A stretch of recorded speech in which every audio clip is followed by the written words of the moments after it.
On this episode of 3-Tool Players, we start our new year with a look towards the 2026 season for the Mets, Yankees, and Phillies. The Mets stole the Phillies' prom date in Bo Bichette. Brian compares Philly to Freddie Prinze Jr. Trent Grisham loves being a Yankee. Dan isn't sure the Phils improved enough, and we're not sure if we're better than a Courtyard or Residence Inn. All this and more on this episode of 3-Tool Players.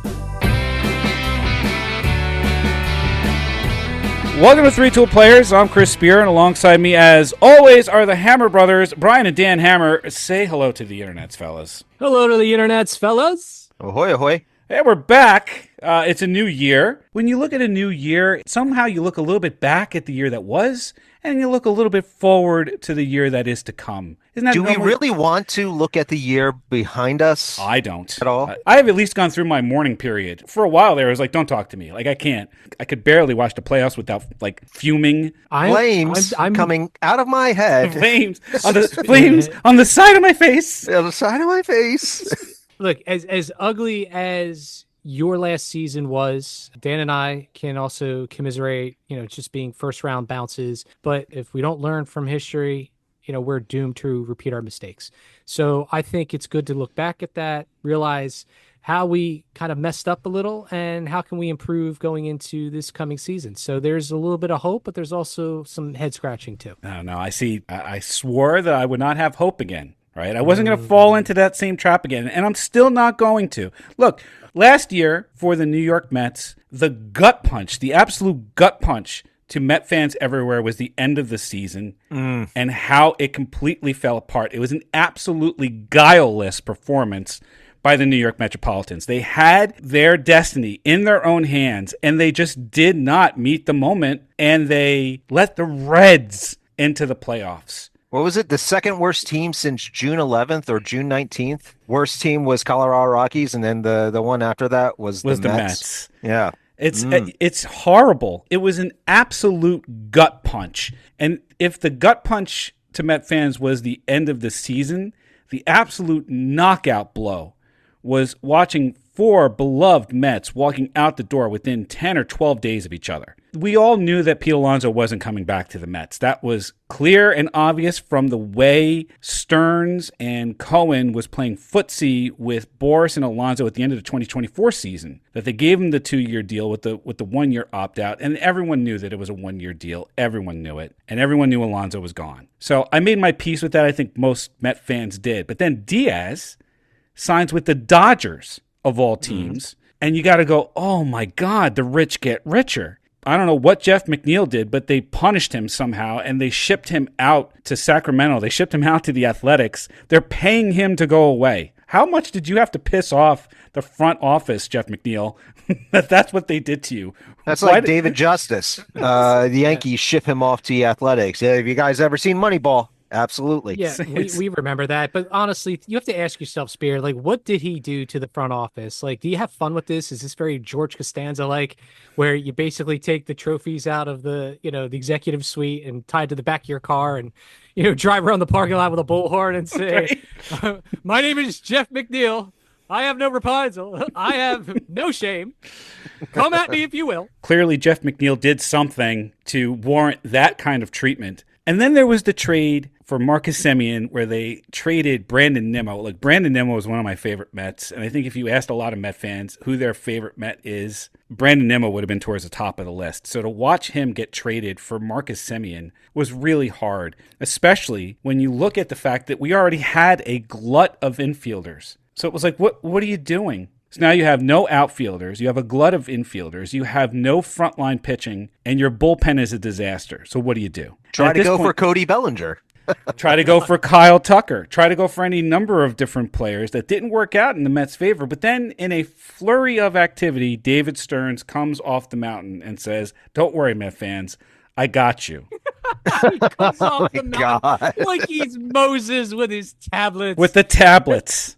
I got you. So let's solve your outfield problem. I'll go get you a center fielder. I'll get you another really fast center fielder who doesn't hit all that great. We tried this with Jose Siri. We tried this with Tyrone Taylor. We tried this with Harrison Bader, but we're going to give it another shot with Luis Robert Jr. And we're going to trade Luis Angel Acuna and a pitcher nobody's ever heard of before to the White Sox to go get Lou Bob. Now, look, Lou Bob's got a pretty high ceiling. If he gets back to where he was a couple of years ago when he was an all-star and he's hitting bombs and he's hitting for average and he's stealing bases, okay, great. But what you're really trading him for is his defensive abilities. He's got some really good range in center field, and I think he'll be a big help up the middle for the Mets. All right, well, now, what else we need? Well, we need a first baseman. We still don't have Pete. All right, we'll go get Jorge Polanco, who's never played first base in his major league career. It's easy to play first base. Okay, well, he's going to learn how to play first base, but he was a shortstop, right? He was a shortstop. And, oh, by the way, so was Semien. But now Semien's going to play second. Polanco's going to play first. So, all right, who's going to play third? Well, you had Beatty there. But wait, hold on. What's this I hear? Oh, we're going to sign Bo Bichette, another shortstop. What? Oh, well, he's going to play third. Okay, great. So you have everyone in the infield as a shortstop. Like Bichette, Lindor, Semien, and Polanco. They're all shortstops, but they're all going to play the infield. Well, don't they say that shortstops are the best? Like, God damn you, Dan.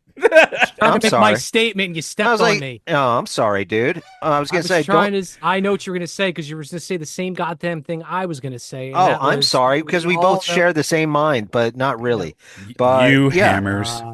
All I was going to say, because you know what? Since I played shortstop for a couple years as a lefty, we all know that shortstops are the best athletes on the baseball field. What place did your little league team come in that year, Dan? Was it 7th to left? First place, darn it. Oh, yeah. You have to dig up that trophy because I think you're full of malarkey. Listen, we all know that shortstops are the best athletes to ever grace the diamond. So absolutely you can train them to go play center field. Hell, throw on some catcher's gear, get behind the plate and, wing some down second base. All told, the Mets are in great shape. All it's going to come down to is your coaching. Well, hang on. I mean, we're not all the way there yet. I'm not entirely sold on the Mets because there's still issues with pitching. Until they made the trade for Freddie Peralta, the Mets had no frontline starter. I mean, we're going to roll in there with Senga again. We're going to roll in there with Minaya. We're going to roll in there with Peterson. Again, not a great starting five. The trade for Peralta was really good. If you're a Met fan and you're kind of upset at the fact that they traded away Brandon Sproat and they traded away Jet Williams, my only answer to you as a Met fan is Jet Williams was never going to see the infield because we already had all these damn infielders. So where was Jet Williams going to play? And Brandon Sproat, you got a taste of him last year. He's going to be a big league pitcher, but he's a 3 or a 4 at best, and we needed a 1. Mm-hmm. So going out and trading Sproat and Jet Williams for Freddie Peralta and Tobias Myers, who pitched against the Mets in the playoffs in 24. This was a big trade for Stearns, and I thought it was a really, really good one. I have a question. Who names their kid Jet? Like, what is the thought process when you're, at the hospital and you're working out the birth certificate? Yes, it's Jet, Jet. Is there a second T to that name, Spear? There are, in fact, 2 T's, yes. Jettt. There's 2 T. Really? Maybe his family was in aviation, or maybe they were a fan of the Sandlot, Benny the Jet Rodriguez. Yeah, but you spell that Jet.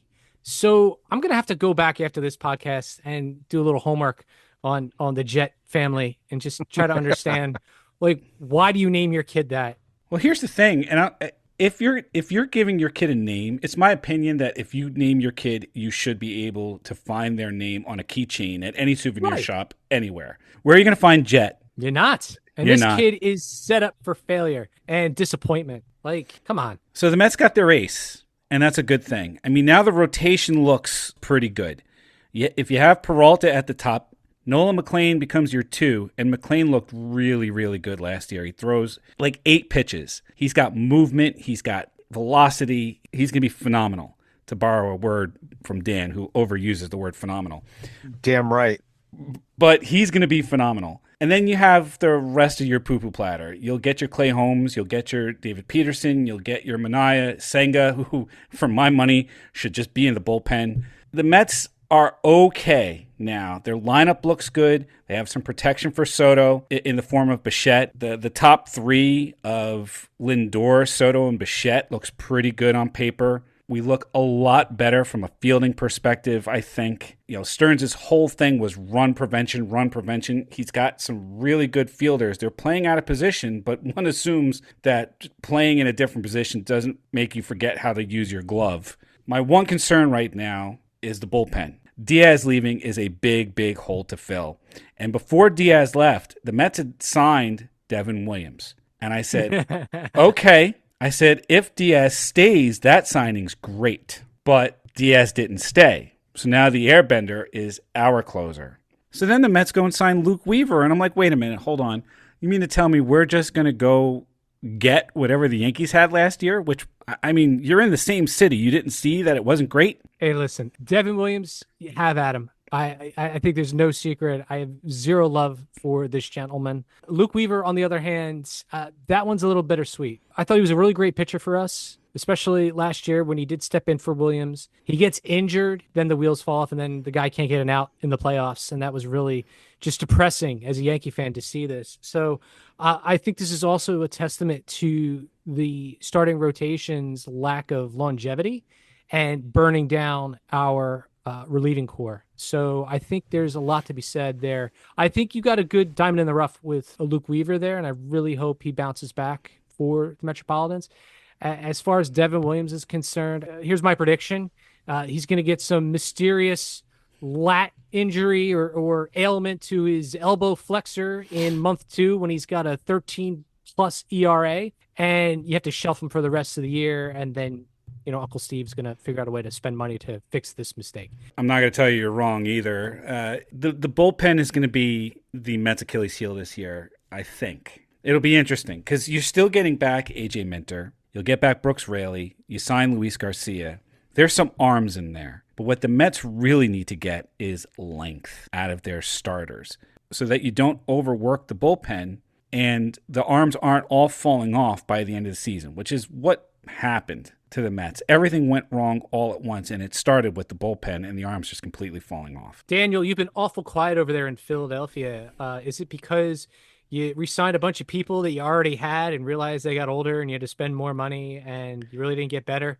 Dan's salty because the Mets stole Bo Bichette from under the Phillies. Of course I'm salty about that. Harlot, I mean, come on. Let's go back and talk about that, all right? Because, this was all about the Mets being in on an outfielder in the name of Kyle Tucker. It was. And they were the clear favorite to land Kyle Tucker. And then all of a sudden the Dodgers came in and said, you know what? Let's pay him $60 million a year. And he gets the same deal, all the opt-outs that he wants. Do you think he's worth it? No, clearly not. No. Absolutely not. The Mets had gone to 55. It was a 4-year, 55 per. The Dodgers came right over the top with 60. What are you going to do? That's the back-to-back world champion Los Angeles Dodgers, who are now offering me more money than anybody else in Major League Baseball is making other than Shohei Ohtani. Yep. So more money, better weather, Hollywood, Disneyland, they're all a stone's throw. The beach. Like, how can you go wrong there? Probably another World Series, too. Yeah, Probably. Another World Series. Probably. Another World Series. Ultimately, Kyle Tucker overpaid? Absolutely. I mean, even just, what do we looked at the math, right? Like, what did we figure out? The guy hits, 20 or 25 home runs? He's getting 20 to 30, 280 batting average. I mean, that's pedestrian, and you're paying what you're paying. And that's just, let's be honest, all right? That's just the Dodgers saying, you know what? We're fat. We're happy. We've got no problem spending where we need to spend. It's going to be a long time coming, but listen, we can get into this in another podcast. But the way things are looking, salary cap is definitely going to be a very, very hot topic. Yeah, we will definitely save that for another time because the contracts are out of control. Tucker's contract is out of control, and that's for sure. And then the Mets reacted with a pivot to Bichette, who they overpaid. I mean, let's call a spade here. The Mets overpaid Bichette with the 3-year deal, which in reality is a 1-year deal because there's a player opt-out after year 1 and year 2. Yep. But they stole Bichette right out from underneath the Phillies, who needed him, wanted him, and had basically a contract in place. You know what you did, Spear? You know what you did to the Phillies?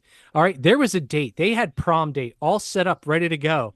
And when it came time for the pickup at the door, the Phillies opened their door and they saw Bichette standing outside the limo as it was driving by with the Mets going, ha ha, see you at prom. And you got stood up in Philadelphia is what happened to you. Oh, so many tears. So here's the thing. I am not mad at the Mets for this. I'm pissed off at the Dodgers. I mean, I am pissed off at the Dodgers because coming in, strong-arming freaking Kyle Tucker from the Mets made the Mets pivot.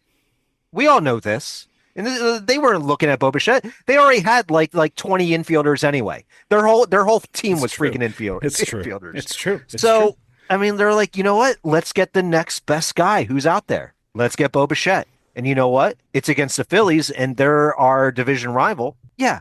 Let's piss in their cereal. Yes, win-win. It's win-win for the Mets. Win-win.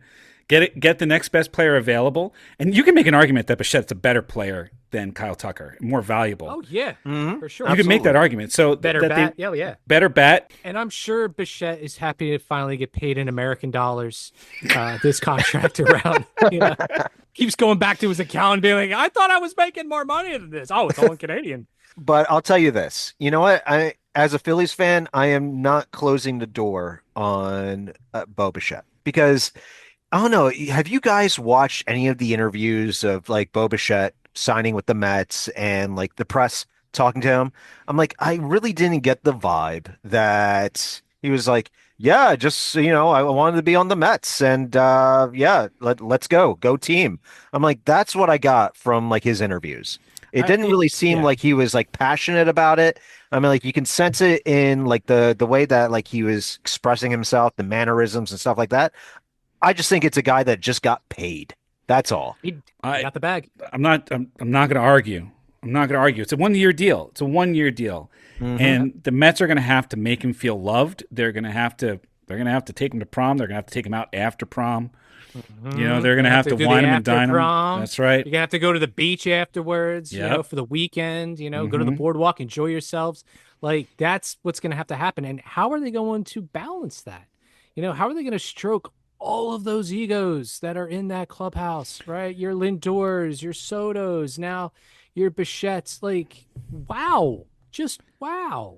What cracks me up in the interview, he was like, yeah, I wanted to go to a winning team. I'm like, dude, this was the second worst team since June 11th. You wanted to go to a winning team? You just came from the second place team in all of baseball. You wanted to go to a winning team. You're taking this way too seriously, Dan. Bichette of course I went am. to the school. He went to the school of Bull Durham.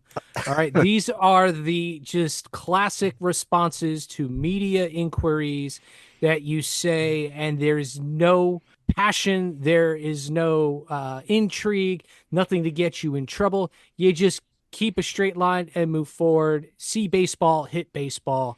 That's it.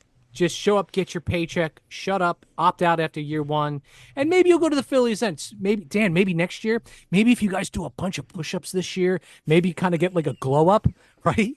Right? Then what's going to happen is Bichette's going to see how great you guys are, and he's going to come sauntering over to Philadelphia and your cheesesteaks and all kinds of wacky Delco nonsense. Yeah, pack on some muscle, get a new haircut, maybe some tight-fitting shirts.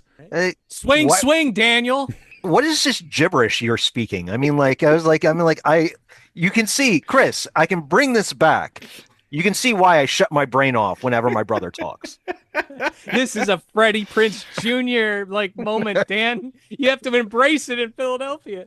Yeah, okay. Oh my God. She's all that. Is that where you're bringing? That's where he's going. Or summer catch. Or it's summer catch for you guys in Philadelphia, Dan. Go get yours, okay?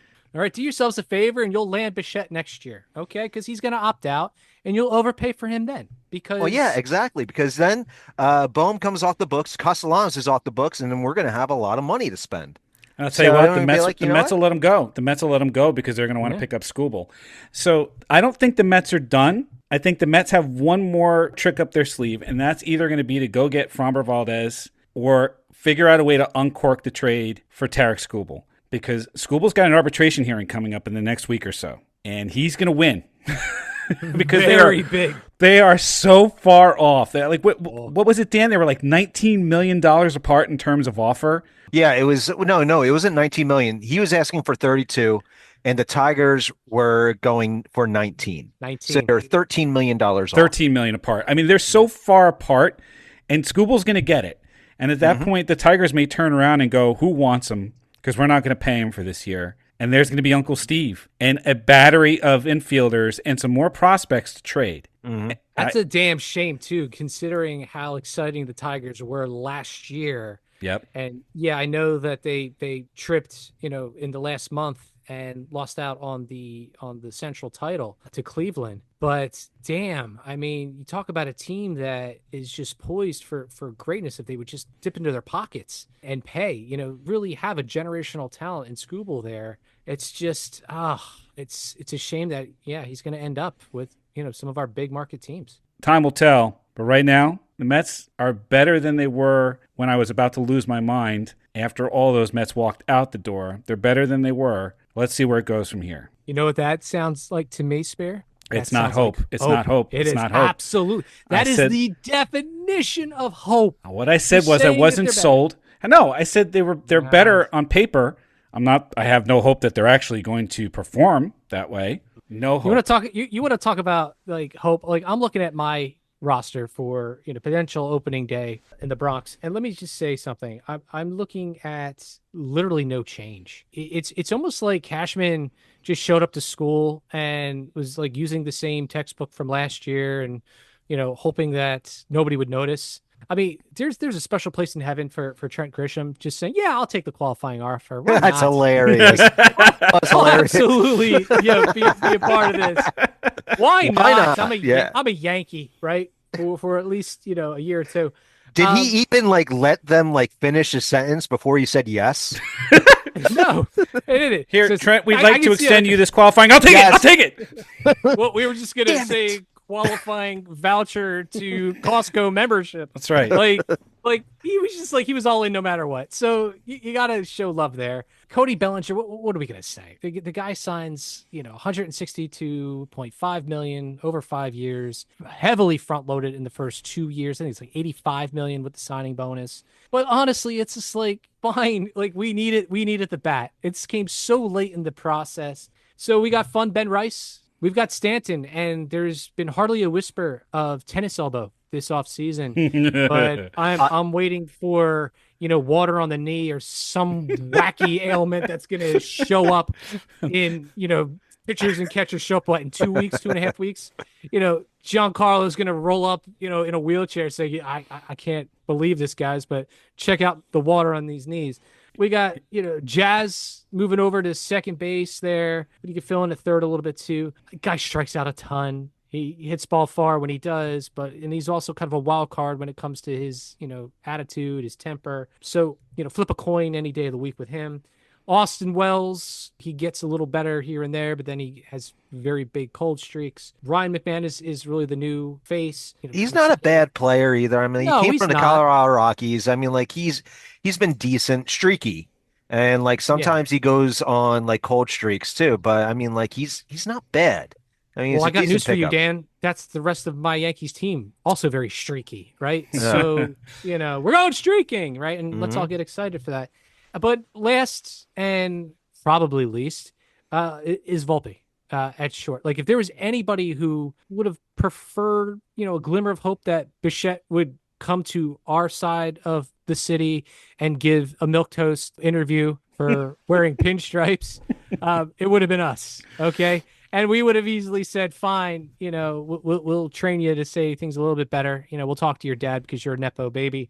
But ultimately, what can I say? Our defense hasn't gotten any better. We're still going to make a ton of errors. Our base running is still going to be absolute basura. So that's what I'm looking at on the offense. In terms of our pitching, on the starting side, I'm a a little bit in spirit. I'm going to say a little hopeful because, we picked up a few interesting folks. Ryan Yarbrough signed for a 1-year deal. He's going to be kind of like a hybrid starter / long reliever. We have Ryan Weathers who's come in through Miami, and he's supposed to help bolster the rotation a little bit. Paul Blackburn also came in as a free agent to help with the rotation of the bullpen. But here's the thing. We're still going to be waiting on Garrett Cole. He's not going to come back until middle of the season after Tommy John.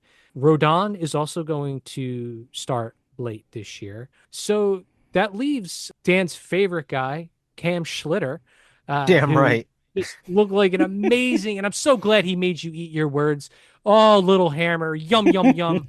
Well, you know what? I mean, like, I still like the guy. I mean, he has a great name. It kind of like rhymes with Schmitter, too. So yeah. I love the Schmitter. Great sandwich. Absolutely. Just without the tangy, weird mayo-y sauce. But otherwise, listen. You're crazy. I mean, there's a lot to be hopeful for, for our starting rotation. What I try to, sit back and look at is, all right, fine, we've got a quality team and we can soldier through the regular season. But Toronto, if things go the way they've been going, they're just going to be waiting in the postseason again, like absolute beasts. But, if I'm looking at my own dirt, the Yankees, they're not better. They're not worse. I think they're just neutral at this point, and neutral doesn't get it done. Yeah, a couple of things, though. I mean, the Yankees, like you said, they're streaky. If all of your cylinders are clicking, the Yankees have a good ball club. Is it going to be good enough to beat the Blue Jays, who got better? Is it going to be good enough to beat the Red Sox that got a little bit better? Maybe, maybe not. But the Yankees are a good team. And what I liked is that Cashman got better inside the margins and didn't overextend. He could have been in the market for Tucker, right? He could have been in the market for Bichette, but he didn't overspend on either one of the two of them. It almost felt like the Yankees were like, look, our best player is Aaron Judge. Aaron Judge makes this much money. Nobody else is going to make more than Aaron Judge. They did it with Soto. Mm-hmm. Nobody's going to make more than our best player. This is how we value our team. We're not going to do more than that. And it felt like the Yankees were being more disciplined than pretty much everyone else in Major League Baseball, which was astonishing considering where Cashman used to be, the way he used to spend, and the way he used to make up contracts. Big change for the Yankees over the course of the last few years. Frankly, I thought he was more responsible than he probably could have or should have been, and I think that's a benefit to the Yankees in the long term. All right, so maybe you make a good point there, and I can get on board with that because there is something to be said about creating a nucleus. Back when the Yankees had their dynasty in the late 90s and the early aughts was Bernie, Jeter, right. Yeah. So you had homegrown. Your core 4, you had homegrown, or you had just a quality squad. But I look at this team, and Spear, as you're saying this, kind of sparks. Yeah, I can get on board with Aaron Judge. Bellinger, if he sticks around for a couple more years. Grisham, I don't know. Grisham is just I'm here, whatever. But getting paid $20 million. Yay. Right. I do want to see Ben Rice really come into his own. I don't have any expectations on Stanton because, he's can't stay healthy. Can't stay healthy. I just hope that Anthony Volpe I really hope he just, went on a walk after this season and just went through the mountains of Tibet and sat squat-legged with monks and just, thank you. How to field ground ball and throw to first base, not to stands. That's what I'm hoping for. So that's really where I'm coming from. It always comes down to, obviously, the pitching. I'm excited, like I said, about the rotation. Our bullpen, on the other hand. Yeah. Get back to me in a couple weeks. We'll talk more about that. Yep. Yeah, the biggest issue I think for the Yankees is that they got older, right? Mm-hmm. The Mets at least got younger. I mean, when you look at all the players that left, they were all in their 30s. The Mets got younger as they brought on Bichette, they brought on Lubob. Mm-hmm. These guys are all still in their late 20s. So the Phillies have the same problem, Dan. No, right? We don't. No, we don't. We have Justin Crawford and Andrew Painter. They're like 21 and 22. That's going to even out. That evens the whole thing out with all the old people on the team. All the old people. Takes the average way down. Way down. Oh, Daniel, I'm so sorry for you guys in Philly. I mean, I'm not all that upset. I mean, did we get anything to bolster our offense? Not really. No. Not really. Did we get anything to lift up our bullpen? Absolutely. Did we do anything to give an upgrade to our starting pitching? No. But unlike Spear, I do have hope. And That's because you haven't been a Met fan, Daniel. That's right. that is true. That's right. That And is you're true. a youngin. You're a youngin. You haven't been stung by life.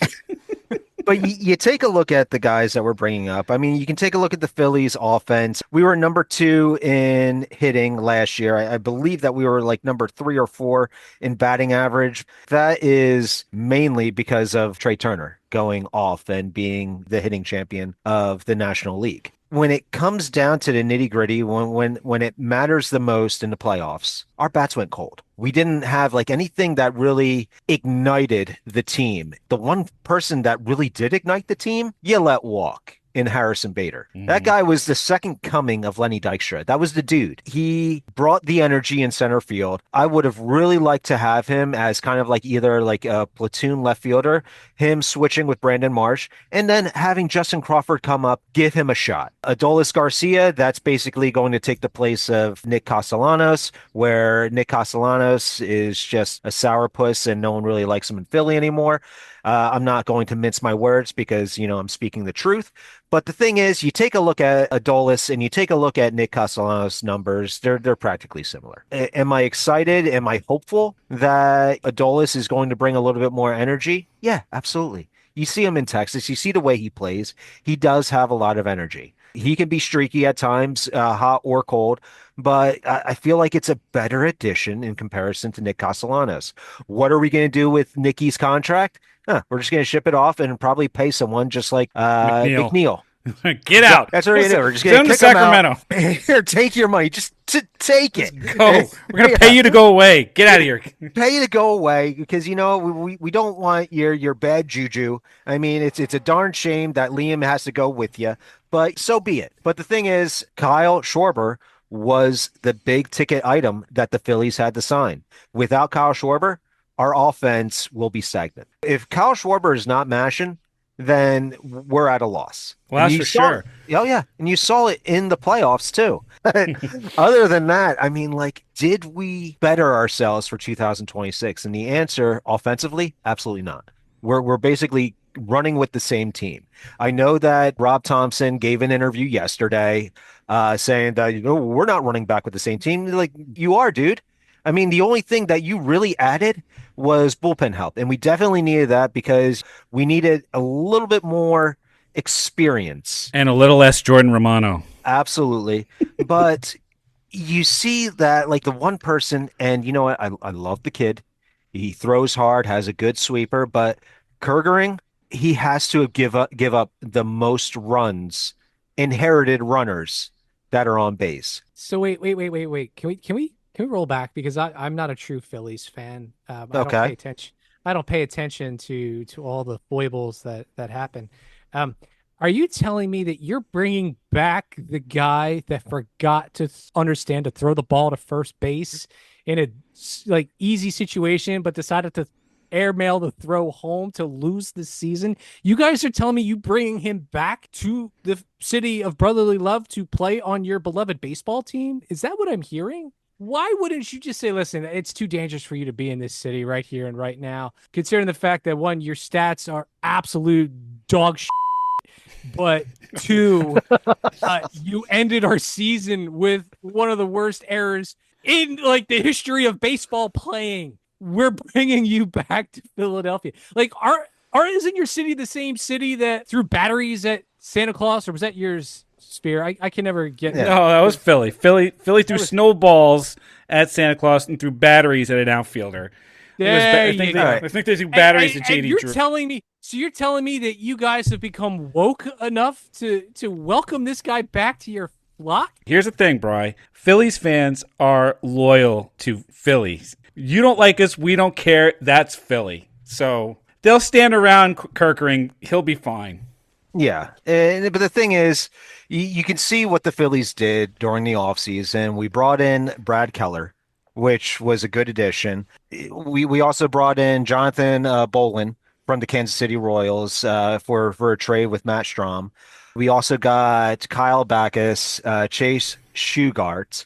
So you know what? I mean, I feel pretty confident in our bullpen. Where I question the most for the Phillies is the starting rotation. Because one, we have Zach Wheeler that is coming back from a blood clot. We don't know what his status is going to be at the beginning of the season. Right now, you take a look and you're like, yeah, he's throwing 90 feet, but he's a little delayed. Like, how delayed? How delayed is he? So we don't know if he's going to be back in the end of March or April or whatnot, or even Or May. ever. Or Or ever. yeah, exactly. Then what Aaron Nola are we going to get in 2026? Because I tell you what, 2025, it felt like, was he really injured, or did the Phillies say, "How about you shut it down for a couple months?" Yep.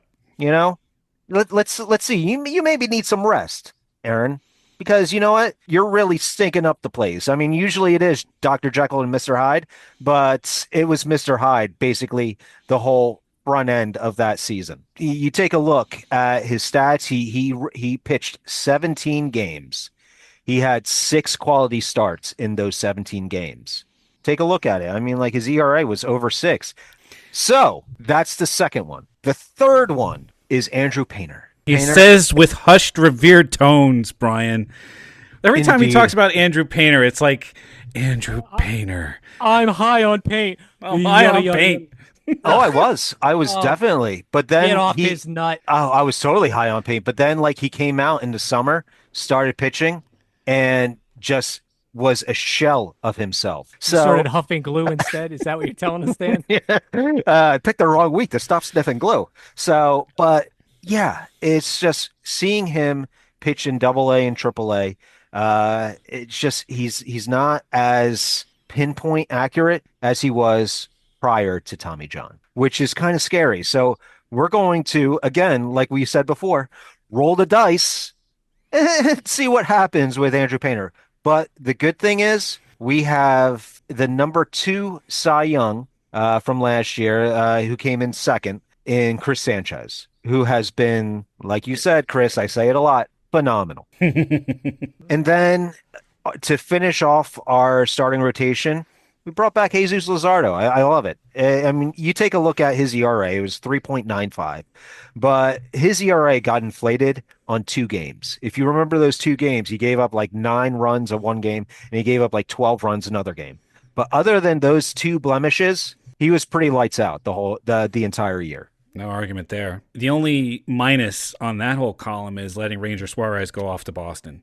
Yeah, and that's the issue that, well, we're like, all right, well, we had this young kid. Let's give him a shot. Let's see what he can do. Let's throw him in there. He'll probably be the 4 or 5 starter. But you know what? We're gonna run with Andrew Painter. We're gonna run with Zach Wheeler. Who knows? And then Aaron Nola of last year, and then Jesus and Chris. So Jesus and Chris are going to be the marquee guys for the Phillies, and hopefully Wheeler is too. But there's still question marks around his name. Yeah, and that's not good for a team that's getting a little bit older. Yep. And I know people say this all the time, but the window is starting to close a little bit for the Phillies. And the Phillies did the same thing that the Yankees did, is they were kind of like first do no harm about it. Like they took like a Hippocratic oath with screwing around with their roster. Hey, Dan, any chance that you see Castellanos or Bohm be like mid-season rentals? I know you said one guy owes like 21 million or something, but do you think that there'll be any appetite when the Phillies maybe become buyers at the trade deadline? We already Castellanos. I would be surprised if he goes to training camp. They're trying to get Castellanos to another place, so they have to find the right suitor to take on Castellanos. They're going to have to pay at least 80 or 90% of his contract to ship him off. That's what I'm thinking, if not all. So I got a question for the both of you. I think that the Mets need to make at least one more transaction while the hot stove is heated up. I think they need to go get another starter, whether that's Valdez or that's Skubal. What's the one transaction left that you think the Yankees and the Phillies need to do before you get to the beginning of the season? I would like to sign Fromber just to have some security in the starting pitching rotation. Offensively, I don't really see anyone that can take any position away from anyone else on the field. I guess the only thing I could really ask for the Bombers this year, the one thing that's left is that somehow there's a renaissance in our style of play. Yes, we still need to mash, but we need to be better in our fundamentals. So I hope we have better coaching. I hope we have better approaches to situations and more to have just mental errors throughout the season to just make these blunders. It separates the champions from the also ran. I don't want to be an also ran. So if you're asking me what we need, I don't think it's specifically one player or position. I think it's just our approach to some of the fundamentals that we've been lacking the last several years. So what you're saying is you need a new manager. You need Booney to be way the hell out of Dodge. Oh, did I say that? Listen, I've been really good tonight about. I haven't mentioned Boone once. I was going to wait several weeks as we get into spring training. I'll say it for you. Look, if you want them to change the way they play and you want them to be better on the field, then you're talking about better coaching. Yeah. And that's going to start with Boone and the rest of the coaching staff. So I'll say it for you. Players got to play, but coaches put them in the best position to be successful. And right now, you need the players to be positioned better to be successful. Booney's not doing that for you. I'll say it for you. I don't care. You got to say it for me. I'll fire you up. And that's fine. He's, and we all know that Boone's got the incriminating photos of, the Steinbrenners doing awful things with goats. Now, it is what it is. You know what? There is actually one name that I'm looking at that I wouldn't mind having on my team. What is that name, Daniel? That is Luis Arraez. Oh, okay. So you want a guy who all he does is hit for average, but can't field worth a damn. Doesn't hit for power. Wow. Hey, nice positive reinforcement there, Spear. You're damn right. I'm pointing it out. I mean, the guy hits for average. Do me a favor, when you see, Dan walking down the street with his dog, make sure you kick his dog square in the breadbasket, okay? Because hey, you know who else hit for average? Tony Gwynn. Tony Gwynn hit for average. Oh, so you don't put those two guys. Come on now. Come on. Now you're just being ridiculous. Because they were both Padres. Knock it off. You know who else hit for average? Wade Boggs. Wade Boggs hit for average. Damn it. Too much sugar cereal for this. That's right. Too much sugar cereal. Arias has limitations. I mean, great hitter, but he's got limitations. He doesn't even have 3 tools. He's not a 3-tool player. He's a 1-tool player. He can never be on this podcast. He can't be on this. That's right. He's got to have 3 tools to be on this podcast. We accept nothing less. That's right. We're here for quality assurance, folks. Anybody listening to this drivel, just know that it's 3 out of 5 stars every time. I mean, we're strictly average here. Let's call a spade a spade. We're strictly average. 3 out of 5 stars, strictly average. Mediocrity. We're the Clarion Inn of podcasts. Okay, we're not going to give you bed bugs, but we certainly are going to give you the vista of views that are waterfront. That's for damn sure. Maybe enjoy your continental breakfast, with a crusty croissant. So, are you saying that we're kind of like the Hampton Inn of podcasts? Barely. We are like, we're like a low level, like we're like a mid-tier Marriott, if you will, Danny. We're like Courtyard. Right? We're Marriott Courtyard, right? That's right. Or Residence Inn. Residence Inn. That's right. We're not even Courtyard. We're not one of those like ragtag the Dove inns that you would possibly see in I don't know, like Central or South New Jersey. How do you know of that place, Brian? I've driven past it many of times, Daniel. Oh, I'm sure you have. Driven past? I've driven past. I even stopped in to ask, hey, I need directions for how not to get here. But I'll tell you what, it's not the Dove. That's for damn certain, all right? This podcast has standards. All right. Strictly Average. You can listen to every single one of our Strictly Average podcasts on Spotify, on Apple Podcasts, or on YouTube. Make sure you mash those like and subscribe buttons like the kids do. And you can check us out on x.com and on oh damn it. Don't worry about it. You don't want those bed bugs, Spear. Oh my god. You can check us out on the TikToks and on the Instagrams at 3Tool Players and on x.com at 3Tool Pod. For Brian and Dan Hammer, I'm Chris Spear. We thank you for joining us again for another season of 3Tool Players.